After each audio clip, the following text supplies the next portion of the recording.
시청자 여러분 안녕하십니까. 제주 MBC 시사진단의 현재훈입니다. 시사진단은 어렵고 딱딱한 정치사회 이슈를 좀 더 재밌고 명쾌한 해설을 통해 속 시원하게 얘기해보는 시간입니다. 오늘 시사진단에서는 협치의 실험, 행정시장의 역할에 대해 네 분의 패널과 함께 얘기 나눠보겠습니다. 자, 오늘 나와주신 분들 소개합니다.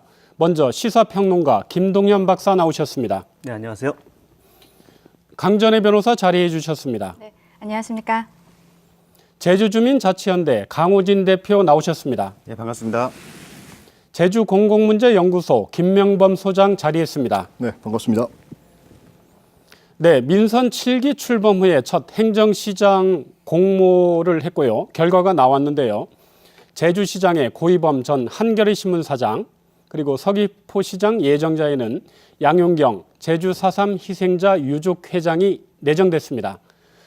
제주도가 행정공모 결과 제주시장에는 5명, 서귀포시장에는 3명이 응모했다고 밝혔는데요. 근데 제주도에서 내정자에 대해서 발표를 하기 전에 이미 도민사회에 많이 알려져 있었어요. 혹시 김 박사님 도에서 발표하기 전에 들은 적이 있습니까? 전 들은 적 있습니다. 언론을 통해서 이미 누구나 알만한 인물들이 거론이 됐고요. 그리고 도청 기자들을 상대로 또는 그 내부에서 이번 인사가 협치와 관련된 인사가 될 것이고 그렇게 된다면 이러이러한 인사가 될 것이다라고 하는 그런 거론됐던 이야기들은 굉장히 많이 흘러나왔었죠. 그러면은 이건 어떻게 봐야 됩니까? 응모한 분들이 있거든요. 근데 결과 발표 이전에 이미 다 알려져 있으면 응모한 사람은 사실상 들러리밖에 안 되는데 도청에서 알렸다고 봐야 됩니까? 아니면 본인들이 자가 발전해서 알렸다고 해야 됩니까? 두 분이 자가 발전하진 않았던 것 같고요.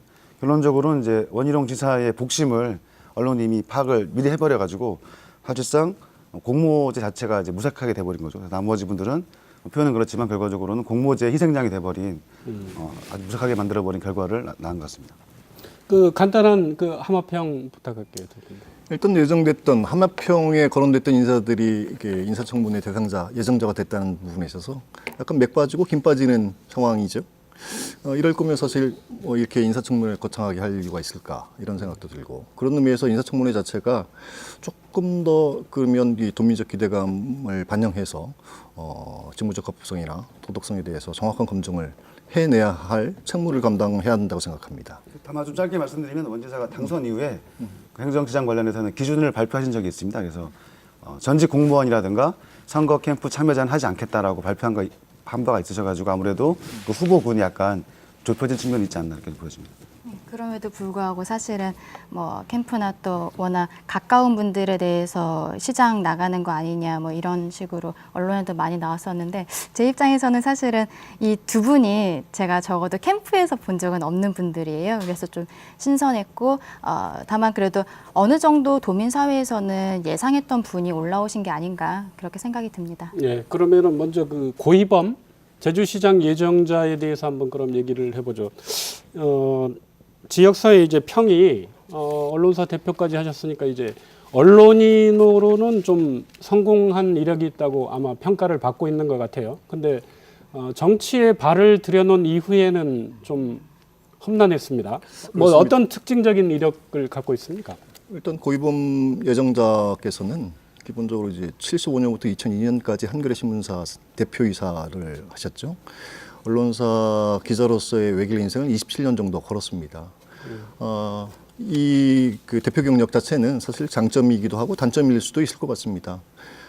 예컨대 공무원 출신만 행정시장 해야 되느냐 이런 반론이 있을 수 있거든요.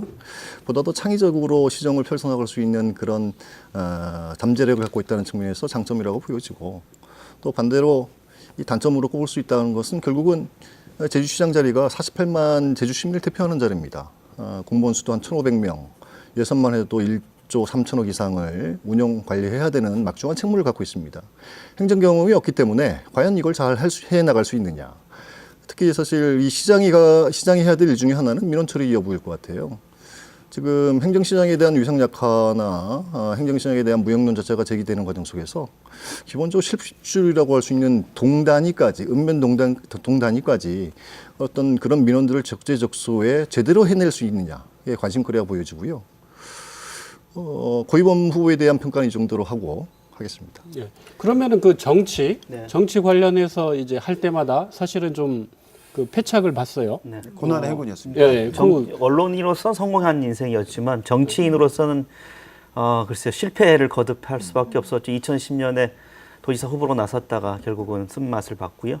2014년에는 경선에서 결국은 여러 가지 우여곡절 끝에 도지사의 꿈을 접어야 했습니다. 그러니까 본인 스스로가 아마 그때의 판단을 굉장히 뼈아프게 생각하고 있고 그리고 그때 이후로 다시는 정치를 하지 않겠다라고 선언을 했었기 때문에 정치인으로서는 그렇게 성공한 인생이었다 할 수는 없죠. 다만 이제 오랜 언론인의 경험 그리고 정치인으로서 제2도지사를 염두에 두면서 제주 포럼시라고 하는 단체를 만들어서 각 마을을 돌아다녔거든요. 그래서 제주의 어떤 내밀한 속살 그리고 여러 가지 어떤 갈등 문제들에 대해서는 많이 알고 계시다 이렇게 볼 수 있겠죠.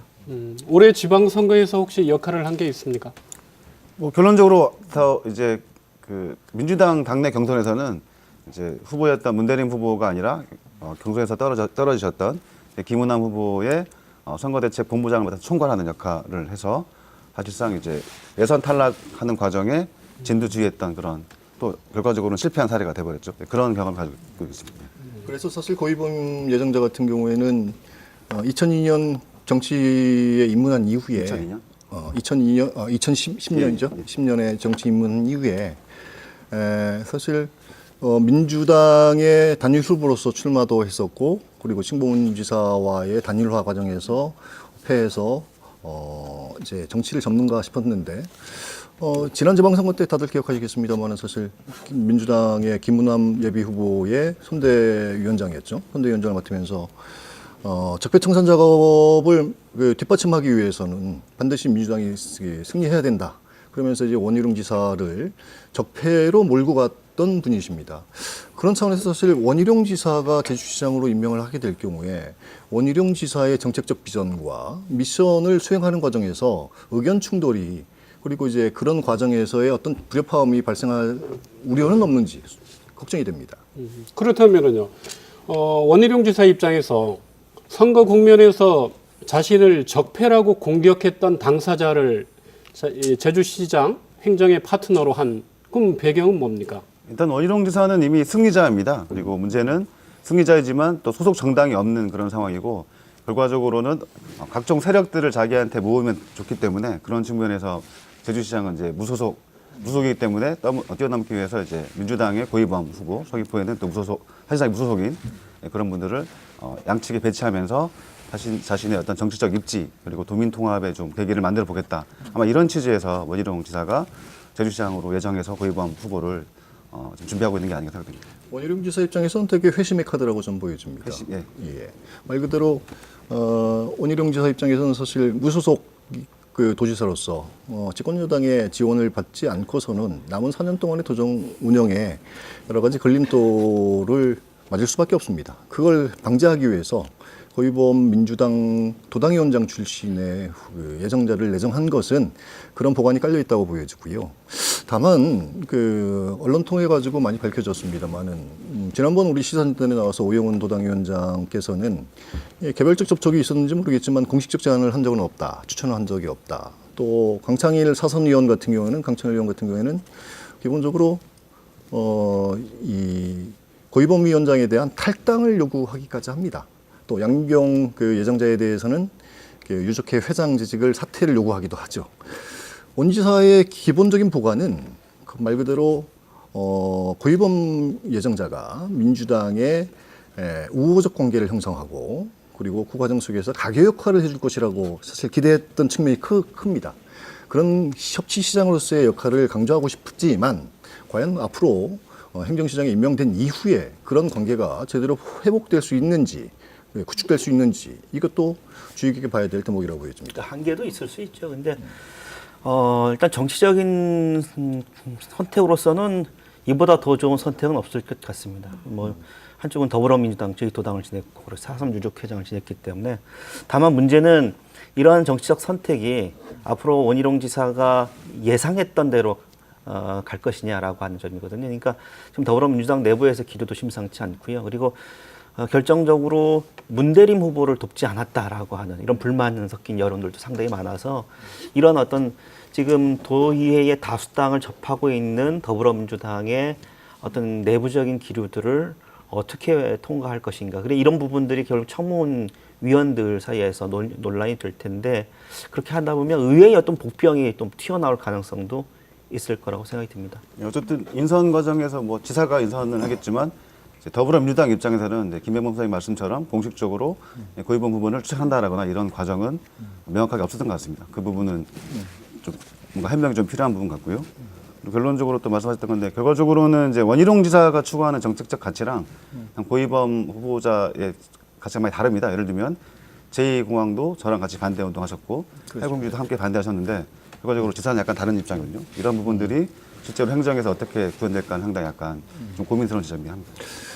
그만큼 이념적으로 그리고 이제 정파적으로 정책적으로 사실 지향이 서로 조금 두 분이 좀 다른 결을 걸어왔던 분이시기 때문에 이 협치란 틀 안에 도지사와 시장이 하모니를 이뤄가면서 조화롭게 주민들을 위한 행정을 펼쳐나갈 수 있는가의 관건은 결국은 인사청문회를 통해 가지고 고위범 그 예정자의 직무적 합성 여부 이거 정확하게 잘 따져야 될 부분이라고 보여집니다.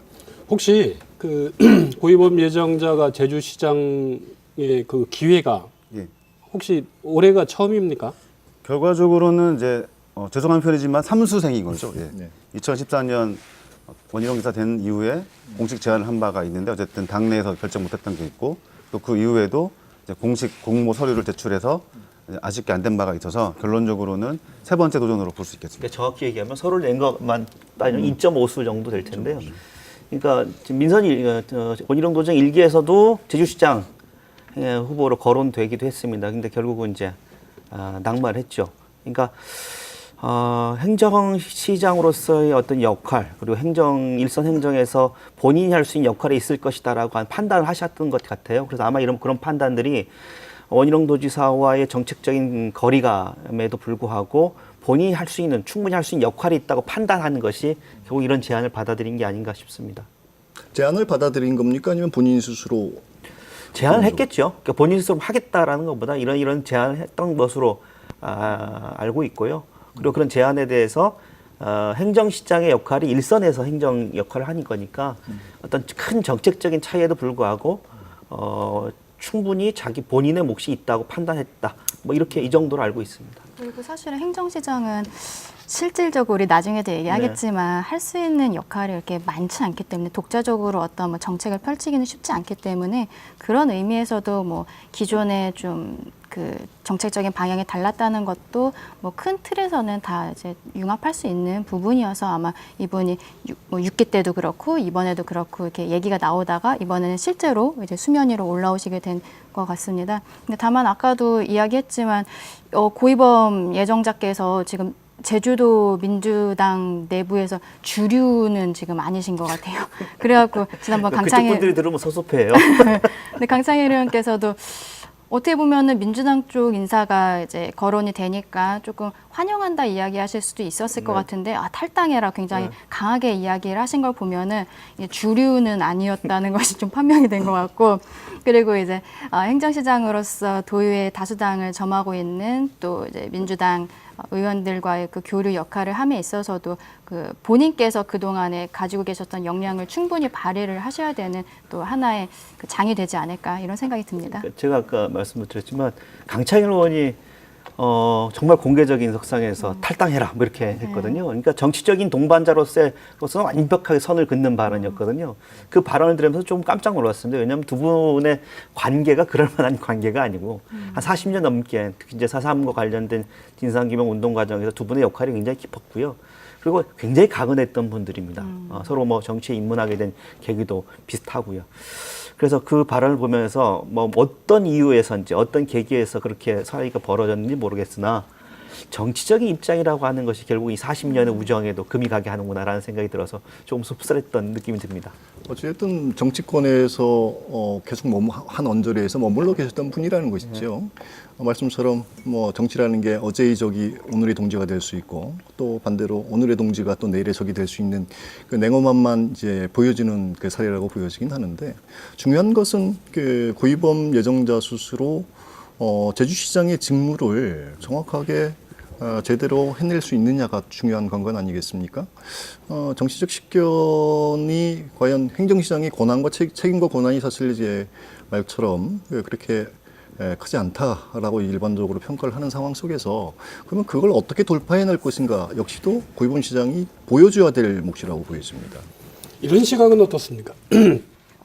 어쨌거나 그 정부 여당인데 제주에서는 이제 무소속 도지사가 이제 자치단체장을 하고 있는데요. 현재 고위범 예정자가 민주당 당원 신분이고 예. 제주도당의 상임 고문 직책을 맡고 있지 않습니까? 근데 정작 민주당 도당에서 우리하고는 관계없다. 각자다. 이렇게 하는 모습을 그 도민들이 볼 때 어떤 그런 부분에 대한 걱정도 좀 있을 것 같아요. 그래서 결론적으로는 이제 협치가 되려면 사실 민주당 도당 차원에서 원희룡 지사하고 협력적 관계를 통해서 이제 제주시장이라든가 서귀포시장을 추천하는 과정이 있어야 되는데 말씀하신 대로 결론적으로는 없다 보니까 사실은 지사 입장에서는 민주당의 핵심적인 인물을 모셔오긴 한 건데 결론적으로는 정작 그 당에서는 이분에 대해서 후보로에 따라서 평가를 달리하다 보니까 사실은 이제 완전한 협치 모델을 인사로서 구현하기 좀 어려운 상황이 돼버린 게 아닌가. 이 부분도 결국은 이제 지사하고 만약 제주시장이 되시면 이제 고위범 후보가 나서가지고 풀 수밖에 없는 그런 조건인 것 같습니다. 그러니까 결국은 그런 거죠. 그러니까 더불어민주당 내부의 불만 이런 겁니다. 왜 우리의 공식적인 라인이 없이 그 개별적인 접촉으로 인해서 우리의 인사를 그 빼가기 식으로 이렇게 행정시장으로 발탁하느냐에 대한 불만이거든요. 그리고 또 하나는 이런 원희룡 지사에 대한 불만이 있고 또 하나는 그렇게 제안했다고 덜컥 그걸 받느냐라고 하는 일종의 배신감 같은 분위기도 있어서 그래서 이 두 가지의 어떤 큰 산을 앞으로 행정시장을 하시면서 어떻게 돌파해 갈 것인가 이게 하나의 정치적인 과제가 있는 거고요. 물론 이제 행정시장으로서의 직무 능력을 발휘해야 되는 부분들도 있지만 그 또 하나의 측면에서 큰 산을 좀 넘으셔야 되죠. 빼각이라는 표현은 사실 좀 오버된 표현인 것 같고요. 원지사 입장에서는 사실 그 본인 스스로 재선되는 과정 속에서 대단히 많은 회한을 가졌을 것이라고 좀 이해합니다. 우리 지역사회가 갖고 있는 여러 가지 갈등의 구조, 현안의 심각성, 그리고 이 과정 속에서 그러면 어떤 식으로든 뭔가 돌파를 해야 되는데 현재 상황에서 민주당의 그 지원과 지지를 얻어내지 못하고 같은 배를 타지 못한다면 그 역시 고스란히 그 피해가 그 도민들한테 돌아가는 것 아닙니까? 그런 상황에서 추천을 요청을 했고 제안을 받은 것이고 그걸 이제 내정을 하고 인사청문을 하는 것이기 때문에 거기까지 이제 그 진도가 나가는 것은 적절하지 않은 것 같습니다. 네. 제주시장 예정자는 마무리하고요. 예. 예, 양윤경 서귀포시장 예정자에 대해서 말씀 들어보죠. 농업 뭐 전문가로는 좀 어느 정도 알려져 있는 분 같아요. 올해 아무래도 이제 4.3 70주년 맞으면서 기념 사업 하시면서 또 언론에도 많이 노출이 됐고요. 최근에 그 내정 결과 받은 이후에 4.3 유족 회장직을 그 사퇴했다고 저는 그 알고 있는데요. 예, 예. 8월 2일 날 경우회하고 합동 참배한 이후에 공식적으로 유족회장직을 이제 사퇴하신 걸로 이렇게 전해지고 있습니다. 결론적으로 사퇴하신 거죠. 유족회장직 그 유지하면서 뭐 청문회하고 서귀포시장 하면은 그 안 된다는 법이 있습니까 혹시?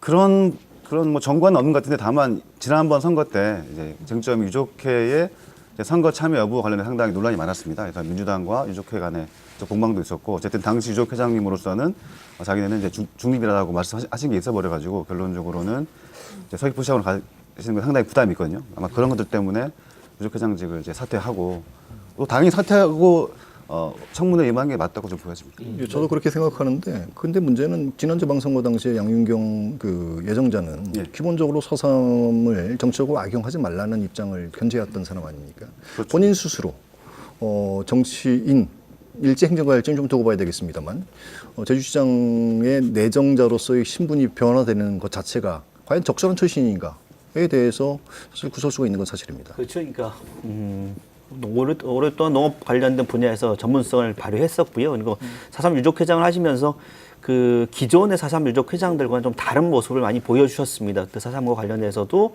굉장히 좀 다른 시각을 좀 보여주셨고, 그래서 기존의 유족회와는 다른 어떤 굉장히 좀 생동감 있고, 그리고 어떤 시대나 뭐 어떤 시대적인 과제에 대해서 굉장히 적극적으로 부응하는 모습도 보여줘서 많은 분들이 좀 긍정적으로 평가를 했었죠. 다만 이제 서귀포 시장 내정자로 결정이 되는 부분들에 대한 섭섭함이 이런 것 같습니다.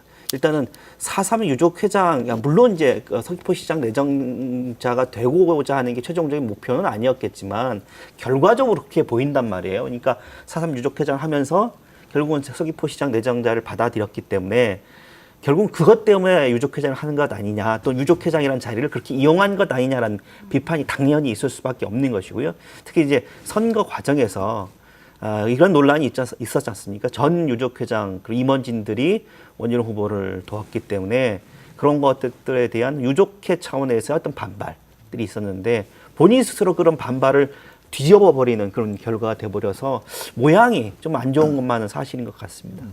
그래도 이제 선거 과정에서 4.3 유족회 이 단체를 뭐 정치화하지 말라는 것은 선거 과정에서의 사실은 이야기였었던 것이고 지금은 이미 선거가 끝난 상황이었기 때문에 아마 양윤경 예정자도 본인이 서귀포시장 이제 후보로 등록을 할 것인지 생각을 할 때 굉장히 많은 고민이 있었을 것 같습니다.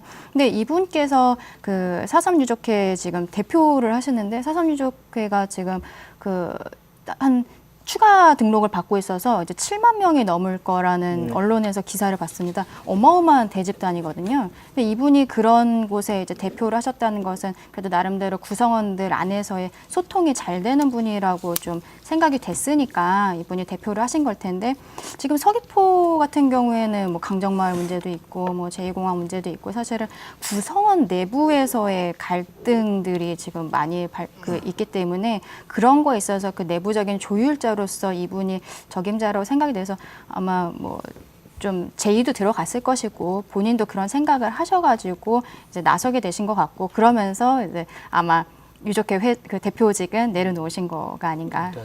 일단 인사 뒷얘기인데 제가 유족회장님이나 지사한테 직접 물어볼 사안은 아니기 때문에 어쨌든 결론적으로 고이범 후보 같은 경우에는 사실 구체적으로 추천 단위가 여전히 명확하지 않은 측면이 있는 거고 반면에 양윤경 회장님 같은 경우에는 어쨌든 저희가 알기로는 이제 지사께서 삼고초려해서 그런 좀 과정을 좀 상당히 복잡한 과정을 통해서 됐다는 게 있고 다만 양윤경 후보자도 결과적으로는 서귀포시장이 재수입니다. 2014년에 아시다시피 또 러닝메이트 후보였거든요. 그러다 보면 이제 또 아마 행정 쪽에도 약간 관심은 있었던 게 아닌가 좀 생각이 됩니다. 그러니까 이제 양윤경 회장의 대표 경력이 사실 두 가지잖아요. 그 말씀처럼 1차 산업 전문가, 4.3 유족회 회장. 4.3 관련된 쭉 얘기한 것처럼 사실 올해가 4.3 70주년이기 때문에 4.3 유족회장으로서 상당히 부각된 점이 있습니다. 그리고 말씀처럼 유족회에 참여하시는 분이 7만 명 정도로 될 정도로 말 그대로 정치적 기반이 탄탄하신 분이죠. 원희룡 지사 입장에서는 어떻게 보면 이게 되게 상징적 인사라고 저는 보여집니다. 예컨대 지난 4년 도정을 운영하면서 그리고 이제 재선 과정, 선거 과정을 느껴보니까 4.3이라는 그 소위 이게 이념적 갈등 구조를 어떻게 봉합할 것인가에 있어서의 적자를 찾았지 않을까 이렇게 생각이 들고 또 두 번째는 한편으로 보면 그 갈등을 해소하는 적임자라는 그 도청에서의 외부 보도자료가 있었어요. 그런 차원에서 봤을 때 본인 스스로 이 양윤경 내정자가 그런 것들을 제대로 할 수 있느냐 그건 좀 지켜봐야 할 대목이라고 보여지긴 합니다만 다만 그런 차원에서 봤을 때 원 지사의 그 상징적 인사라는 점 그리고 다만 제가 봤을 때는 이제 양윤경 내정자 스스로 역시 고이범 내정자처럼 사실 행정경험이 전혀 없는 사람이죠. 한농위원 회장 그다음에 이제 4.3 유족회 회장밖에 안 했기 때문에 일선 행정기관 내에서의 조직 장악력 사실 의구심을 가질 수밖에 없습니다. 근데 저는 좀 다른데요. 그러니까 우리가 좀 그런 우려가 많이 하죠. 관료를 사회를 장악할 수 있을 것인가라는 우려를 많이 합니다. 근데 그렇게 되면 행정시장 앞으로 관료 출신 하는 게 맞죠. 근데 이제 물론 이제 관료들의 저항 이런 부분들이 없지는 않습니다. 하지만 민간에서 능력을 인정받고 검증받은 분들이 관료사의 어떤 경직성을 돌파할 수 있는 굉장히 중요한 자원이 될 수 있기 때문에 저는 이런 부분들이 적극적으로 좀 넓혀져야 된다고 생각이 들고요. 다만 좀 아쉬운 부분이 이런 거 있죠. 지금 4.3 70주년이잖아요, 올해가. 근데 다 끝난 게 아니잖아요. 그래서 마무리를 좀 제대로 하고 그랬다면 어떨까라고 하는 아쉬움이 좀 있는 거죠. 근데 아마 그런 부분들에 대해서 아마 양윤경 내정자도 굉장히 많은 고민을 했을 거라고 생각이 듭니다. 그래서 물론 이런 고민들의 자리들을 들을 수 있는 게 청문회 자리이기 때문에 한번 청문회 자리에서 어떤 고민 끝에 선택을 했는지 좀 들어보고 판단하는 게 맞지 않나 싶습니다. 저는 약간의 김동윤 박사의 그 내용에 대해서 반은 동의하지만 반은 동의할 수가 없습니다. 예컨대 그렇습니다. 공무원 출신만이 행정시장을 해야 되느냐? 그건 사실 저는 그렇지 않다고 생각하고 아까 모두에 말씀드렸던 것처럼 창의적인 뭐 일종의 혁신을 이뤄낼 수 있는 모멘텀을 제공할 수 있을 것이라는 측면도 있습니다. 다만 그런 뭐 유사한 사례가 사실 뭐 박원순 서울시장 같은 경우에는 벌써 시민운동가 출신에서 3선을 하지 않았습니까?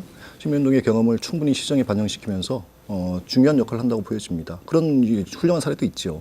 양윤경 내정자가 그걸 따라갈 것이란 기대도 있습니다. 하지만 우려가 드는 것은 기본적으로 이건 행정시장은 선출직이 아니라는 겁니다. 예산과 권한을 갖고 있지 않다라는 것이죠. 그렇기 때문에 양윤경 내정자가 본인 스스로 그런 창의적 시정을 운영하고 싶어도 구조적으로 그걸 할 수 없는 상황에 직면하게 되면 이거 역시 제도에 대한 사생아가 될 가능성이 크다는 것이죠.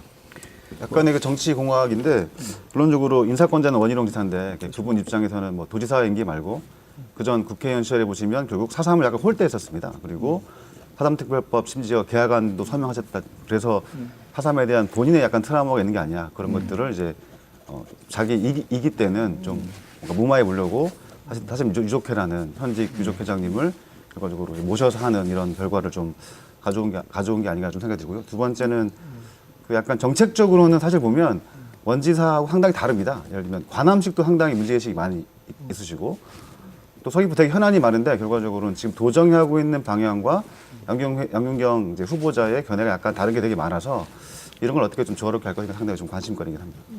제가 볼 때 보니까 두 분의 공통점이 있는 것 같아요. 그 4.3 진상규명, 명예회복 두 분 그 관통하는 게 있는데요.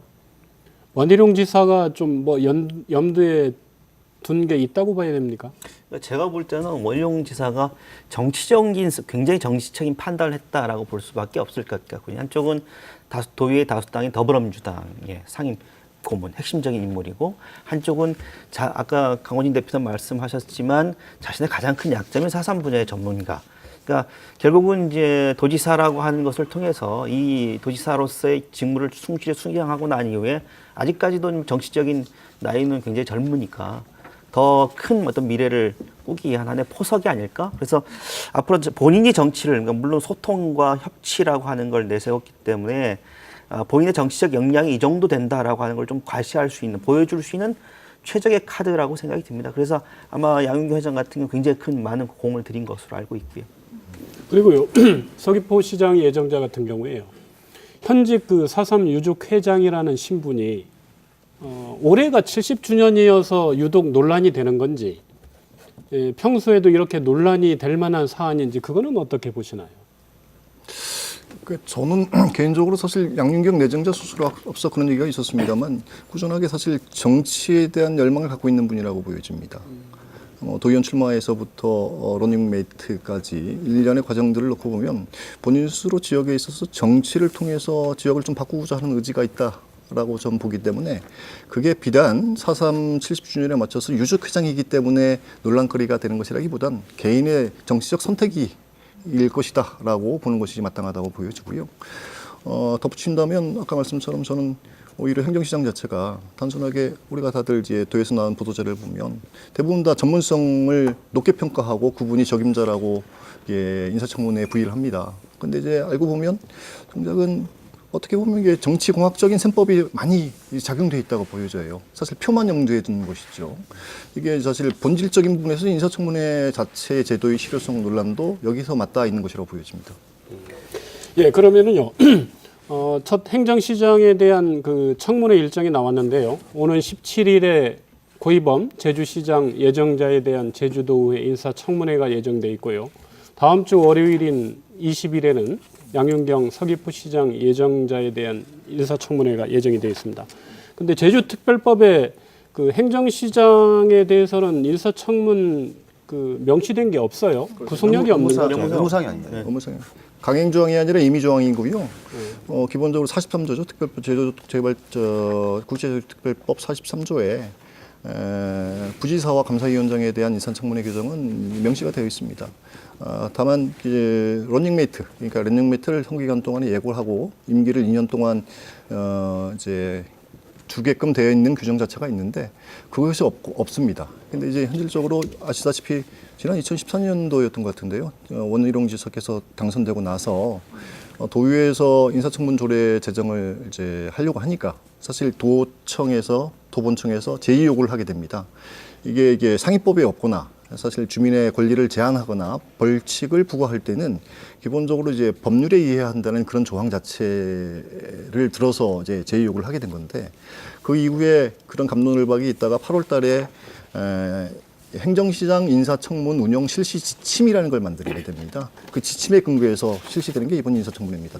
그러니까 저희가 볼 때는 그러니까 법적인 권한은 없죠. 그러니까 견제를 할 수 있는 수단이 없는 건 맞습니다. 하지만 이제 지난 원희룡 도정 일기에서도 결국은 인사청문회 과정에서 도덕적인 문제 때문에 거론이 되면서 낙마한 사례가 있죠. 그러니까 이게 법적으로는 어떤 견제할 수단은 없지만 도덕적이나 정치적이나 정무적인 판단을 충분히 할 수 있는 어떤 시스템은 맞는 것 같습니다. 다만 이제 지금 더불어민주당이 다수당인 이 청문회 위원을 점하고 있는 상황에서 그동안 이제 두 부분의 행정시장이 후보자들이 더불어민주당 쪽과 상당히 좀 친밀한 관계, 정치적으로 보면 있었다고 봐도 과언이 아닐 텐데 과연 어떻게 청문회에서 청문위원들이 질문을 하게 될지 어떤 것을 쟁점으로 삼게 될지 이런 부분들을 좀 유심히 봐야 될 필요가 있지 않을까 싶습니다.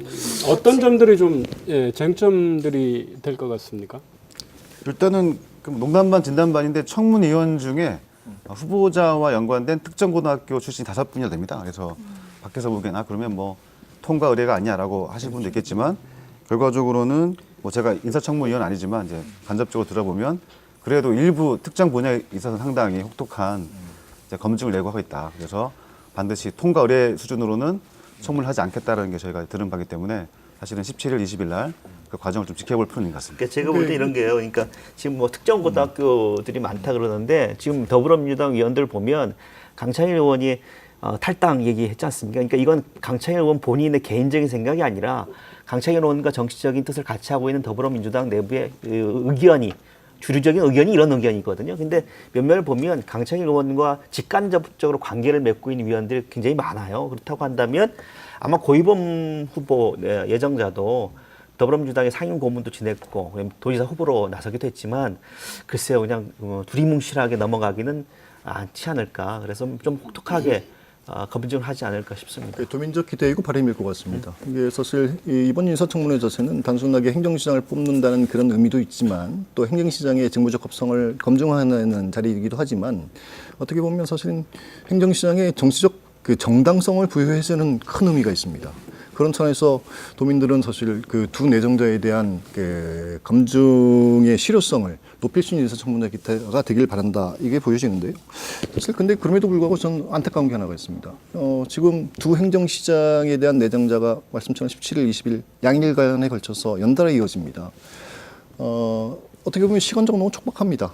20일인데요. 20일 동안에 이걸 다 처리를 해야 되는 상황에서 왜 굳이 행정시장 그 수의포 제주시 행정시장 내정자와 수의포 행정시장을 좀 분리해서 할 수도 있었을 거예요. 근데 이제 김경학 운영위원장 같은 경우에는 이제 단일 안건으로 이게 인사청문 요청이 왔기 때문에 한꺼번에 이게 개최할 수밖에 없다라고 하는데 의회 차원에서 사실 분리해서 조금 더 검증 자체를 효율성 있게 하고 강도 높게 혹독하게 하려고 하는 의지가 있다고 하면 충분히 가능할 것인데 그러지 않았더라. 그래서 사실 말씀처럼 혹독한 인사청문회 자체가 이루어질 것인가에 대한 기대도 있지만 우려도 있다. 이겁니다. 예전에 보면은 그 인사청문회 과정에서 특히 그 어떤 정책보다는 도덕성 검증에서 낙마한 사례가 많았어요. 이번 그 두 분 중에 혹시 도덕성 부분 좀 중대한 문제가 될 사안들이 있을 걸로 예상이 됩니까? 어떻습니까? 같이 살아보지 않아서 특별하게 모르겠는데 다만 이제 뭐 제가 청문위원이 아니기 때문에 본 적은 없지만 그래도 뭐 예를 들면 재산 관계라든가 부동산 분야에서 우리가 알고 있는 것과는 약간 다른 정도의 이렇게 내용들이 전해진 게 있어가지고 과연 그런 것들이 정말 청문회 과정에서 문제가 되면 사실은 혹독한 검증을 치를 수밖에 없는 조건이에요. 다만 현재까지는 뭐 언론상으로는 뭐 그 쟁점들 큰 쟁점들 아직 나타나지 않는 걸로 이렇게 보여지고 있습니다. 그러니까 이제 공직 후보자를 그 의회에 출석해서 도덕성, 자질, 업무 능력을 좀 파악하잖아요, 인사청문회에서.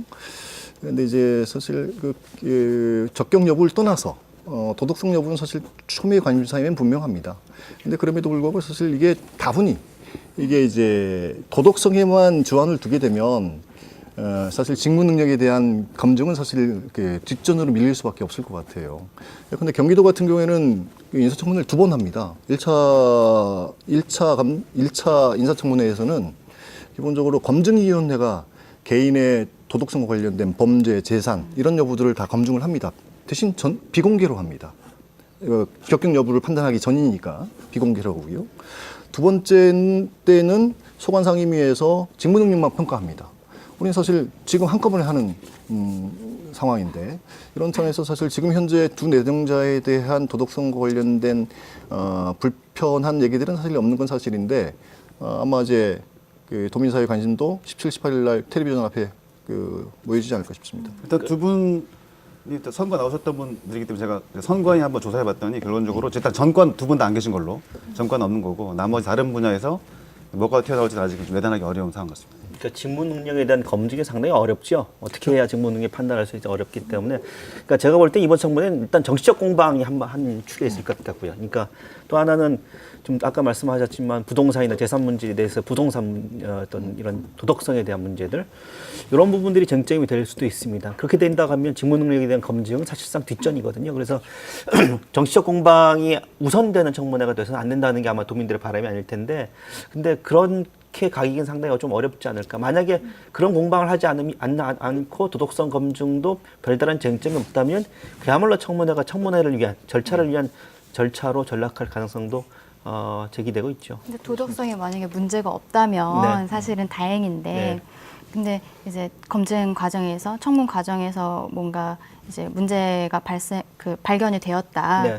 근데 그게 우리가 이제 단순한 뭐 법적으로 형사적으로 문제될 것이 아니라 단순히 그냥 뭐 투기를 했다거나 뭐 한 의혹 정도로 마무리가 됐을 때 그때 우리 뭐 아까도 얘기했지만 지금 이 인사청문회 자체가 어떤 뭐 법적으로 지사의 이 임명권을 제한할 수 있는 그런 규정은 없기 때문에 그렇다면은 도의회에서 그 인사청문 보고서를 올릴 때 의혹이 있다는 것을 가지고서는 과연 부적격의 의견을 또 명시적으로 표시를 할 수 있을 것인가 그런 것도 조금 의문은 있죠. 청문회가 하루 종일이기 때문에 만약 의혹을 오전에 제기하고 오후에 검증해서 사실 여부를 판단해서 의혹이 사실로 드러나면 어쨌든 의회 입장에서는 그거를 이제 적절하지 않은 인사로 부적격으로 해서 아마 올릴 수밖에 없는 조건인 거죠. 물론 도에서는 또 로비나 압박을 해가지고 부적정 이런 의견을 바꿔보려고 노력을 할 건데 결과적으로 시스템은 아마 오전에 문제가 있으면 이제 제기하고 오후에 서류 다시 검토해서 오후 정도에는 좀 그 사안에 대해서는 결론내지 않겠나. 근데 제가 볼 때 대부분의- 이런 부분도 있을 것 같아요. 어쨌거나 두 분이 뭐 양윤경 예정자는 뭐 정당 소속은 아니지만 국제관함식, 제2공항, 해군기지, 뭐 영리병원 대부분의 제주 현안 뭐 최근 뭐 7, 8년, 5, 6년 사이 지역 사회에 좀 이렇게 있었던 현안에 대해서 원지사하고는 대척점에 있었어요. 그렇죠. 그러면은 행정시장을 하게 되면 도지사하고 파트너 아닙니까? 원팀이 돼야 되는데 그런 그 현안에 대한 정책 방향을 본인이 바꾸든지 본인이 지금까지 갖고 있던 정책 기조를 유지하든지 이 부분은 어떻게 근데 저는 조금 다르게 참 생각하는 난해한 것 게 같아요. 관함식이든 영리병원이든 지금 그게 뭐 지금 우리 도에서 사실 터치할 수 있는 부분도 많지 않은 것이고 이게 국가에서 이제 진행을 하는 행사고 국가에서 하는 사업이기 때문에 지금 도에서도 사실 가타부타 지금 얘기하기 어려운 상황이라는 그런데 이제 행정시장으로 이제 오신 분이 뭐 기존의 관함식에 반대하고 뭐 만약에 강정에 이제 제2공 뭐 저기 그 해군기지 들어온 것에 반대하고 이렇다고 해도 행정시장으로서 그 부분에 대해서 대외적으로 행동을 하기는 어려울 것으로 보고 그 지금 기본적으로 특히 고위범 예정자 같은 경우에는 민주당에 이제 적을 두고 있기 때문에 당과의 협조 이런 쪽으로 이제 본인의 그 행보를 가셔야 되는 것이 아닌가 좀 그런 생각이 듭니다. 그런 식으로 보면 두 분 다 원희룡 지사와 정치적 입장이 다 다르잖아요. 그러니까 정반대에 놓여 있다고 생각해도 될 텐데 그럼에도 불구하고 행정시장의 공모에 응한 이유가 있겠죠. 그러니까 그건 결국 좀 제도상으로 행정시장이 할 수 있는 권한과 역할을 분명히 알고 있다라고 하는 생각이 듭니다. 그래서 저희 도지사가 갖고 있는 정책적인 큰 그림과는 다르지만 아마 그런 측면에서 본인들의 역할을 충분히 인지하고 있다라고 본다고 한다면 그런 부분들에 대한 질문을 하더라도 아마 그 정도 선에서 넘어가지 않을까 싶은데요. 그 말하자면은 이분들께서는 기존의 이제 사업 진행 방향과 반대되는 방향을 갖고 계셨기 때문에 오히려 그 반대하셨던 분들의 의견을 조금 더 경청해주고 아까 말씀드린 것처럼 구성원 내부 간의 갈등을 조율하는 역할을 해주시는 것이 필요하지 않을까. 강 교수님 말씀은 상당히 이제 좋다고 보는데 경험적으로 이런 겁니다. 과거에 해군기지 반대운동 열심히 했던 유명 인사 계셨는데 결론적으로는 정부지사 하시려고 결론적으로 해군기지 반대 의사를 처리하시는 거죠.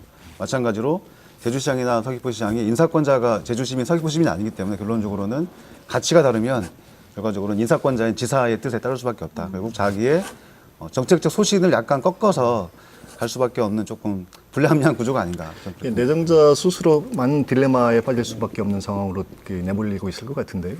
다만 이번 인사청문회가 사실 어떻게 보면 협치의 순항 여부를 판가름하는 첫 단추를 끼우는 작업 아닙니까? 그 자리에서 본인의 정치적 소신과 정치 철학이 맞지 않다고 해서 그걸 말을 바꾼다거나 아니면 이제 소신을 굽히지 않는다거나 그리고 사실 그럴 가능성들이 배제할 수 없긴 하지만 중요한 것은 원지사 스스로도 어떻게 보면 본인의 어떤 비전과 도정의 비전과 미션을 수행하기 위해서 코드를 맞춰야 된다. 일방적으로 강요하지는 않는 것이 이 다양성 사회에서 맞는 것이라고 보여지고요. 오히려 그럼 합리적으로 그런 현안에 대해서 미래 비전에 대해서 시장과 지사가 정말 치열하게 논쟁하고 토론하고 거기에서 접점을 찾아서 나가는 것이 또 협치의 모양새다가 될 것이다라고 생각합니다. 이번 인사 관련해서 원지사 입장에서는 뭐 정치공학적으로 뭐 최선책을 그렇게 선택했는지 모르지만 협치 차원에서 볼 때 뭐 긍정적으로 봐야 되는지 부정적으로 볼 수 있는 측면도 있는지.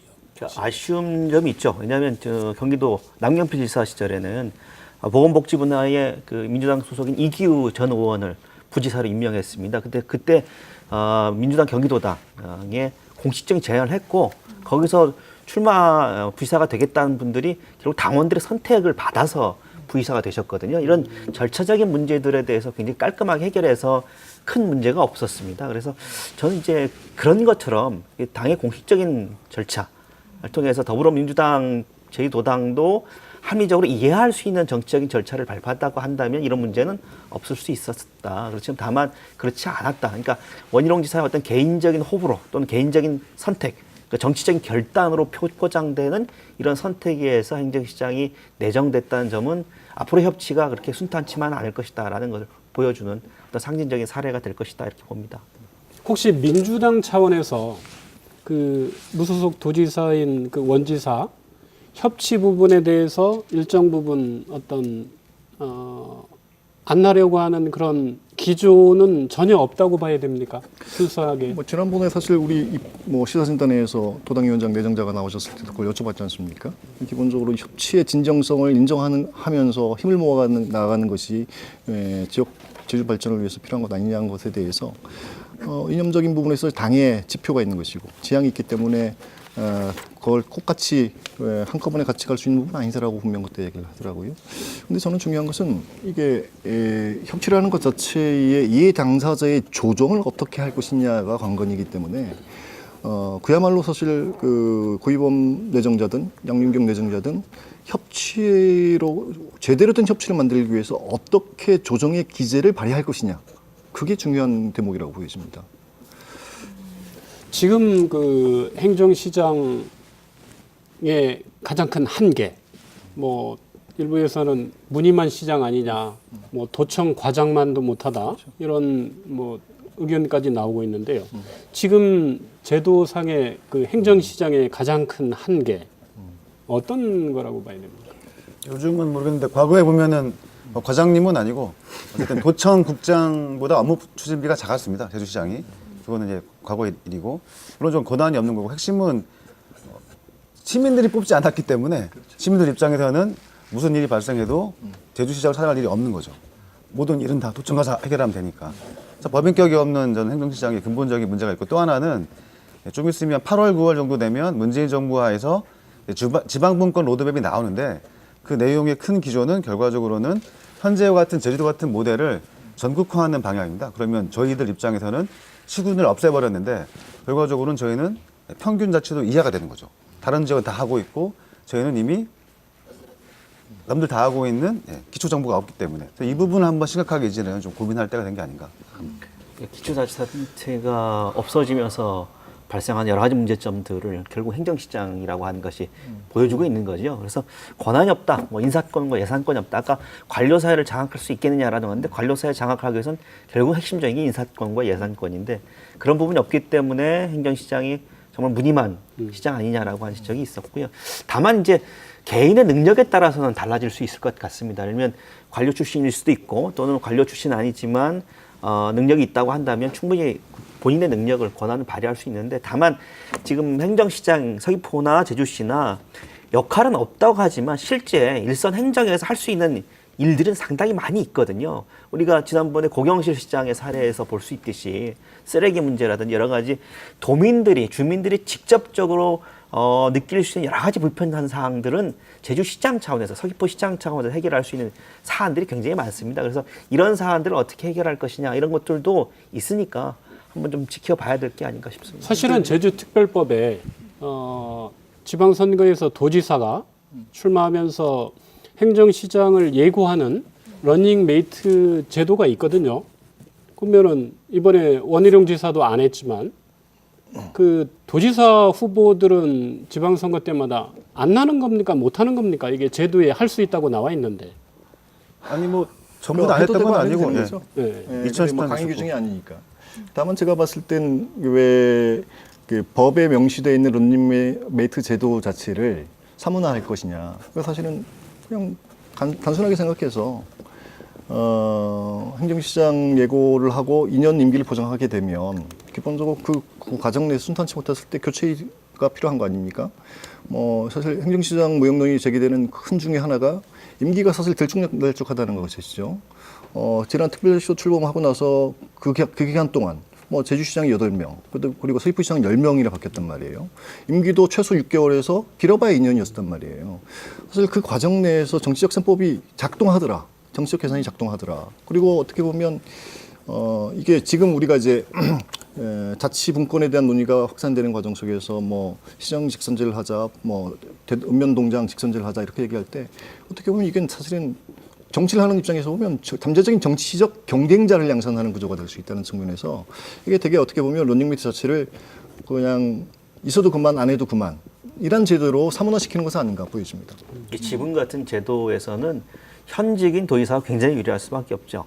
경쟁자가 없지 않습니까? 정치적으로. 국회의원을 제하고니까 국회의원 쭉 하면 되고 도지사는 도지사 역할을 하면 되니까 그러니까 어떤 정치적인 기득권을 가진 세력들이 자신의 기득권을 가장 잘 유지할 수 있는 제도가 돼버린 겁니다. 그러니까 특별자치도 갖고 있는 문제점이 결국 정치적으로 이런 문제를 낳게 된 건데 이에 대한 논의들이 그동안 여러 가지 차례 있어 왔지 않습니까? 그렇기 때문에 어찌됐든 이번 계기 뭐 지방분권에 대한 개헌에 대한 논의가 나오고 있고 그리고 도의회에서도 여러 가지 논의들이 나오고 있으니까 이런 부분들에 대한 개선은 분명히 필요해 보입니다. 그래서 이런 부분 개선을 통해서 지금 같은 어떤 정치적 셈법에 의해서 행정시장을 선택하는 것이 아니라 정말 주민들의 어떤 실생활, 그 주민들의 일선 행정에서 주민들의 이익을 위해서 할 수 있는 분들을 좀 발탁할 수 있는 그런 어떤 제도적인 보완이 좀 필요는 해 보입니다. 제도가 완전히 특별법 이런 거를 완전히 바꾸지 않는 이상 지금 뭐 행정시장 직선제 얘기가 계속 나오는데 지금